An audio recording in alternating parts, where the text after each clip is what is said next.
Hello viewers, আসসালামু আলাইকুম। কেমন আছেন? নিশ্চয়ই অনেক ভালো। আমি ইনশাল্লাহ ভালো আছি।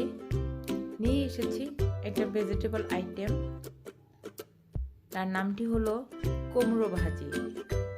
কুমড়ো আমরা অনেকে পছন্দ করি, অনেকে করি না। তো নিশ্চয়ই এভাবে রান্না করলে সবারই ভালো লাগবে। চলেন দেখে নিই রান্নাটা। আমি এখানে হাফ কাপের মতো তেল দিয়ে নিয়েছি এবং পেঁয়াজও দিয়ে দিলাম একটা। মোটামুটি মিডিয়াম সাইজের একটা পেঁয়াজ কুচি করে আমি নিয়ে নিলাম। একটু হালকা নেড়ে চেড়ে দিয়ে দিলাম আমি পাঁচফোড়ন 1 চা চামচের মতো। পাঁচফোড়নের ফ্লেভারটা আসলে অনেক ভালো লাগে, আর যাদের পছন্দ নেই তারা একটু কম দিলে হবে। তবে আমার চ্যানেলটিকে, আমার রান্নাটা দেখে যদি কেউ করেন তাহলে পাঁচফোড়নের পরিমাণটা এভাবে দিবেন, তাহলে অনেক টেস্ট লাগে। দিয়ে দিলাম স্বাদ মতো লবণ এবং কাঁচামরিচ।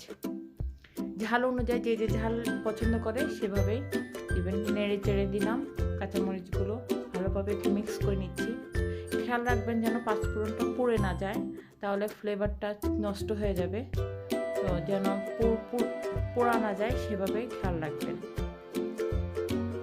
যখন হালকা বাদামি কালার হয়ে আসবে তখন আমি দিয়ে দিব হাফ চা চামচের মতো হলুদ গুঁড়া। কুমড়োর কালারটাই খুব সুন্দর কালার, তাই হলুদ গুঁড়া বেশি দেওয়া লাগে না। আমি এভাবে করে ছোট ছোট করে কুমড়ো কেটে রেখেছি। এখানে আমি অর্ধেক নিয়েছি কুমড়ো কেটে। তো এবার দিয়ে দিলাম, ভালো করে মিক্স করে নিচ্ছি।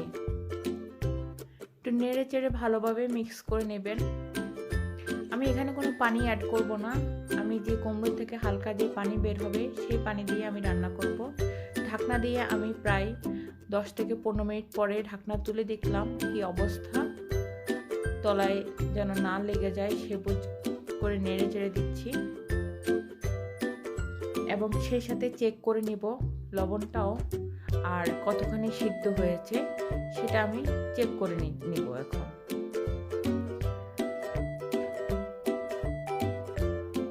আমার আর বেশি টাইম লাগবে না এটা সিদ্ধ হতে, বুঝতে পারতেছেন অনেকখানি সিদ্ধ হয়ে গিয়েছে, অনেকটা হয়নি।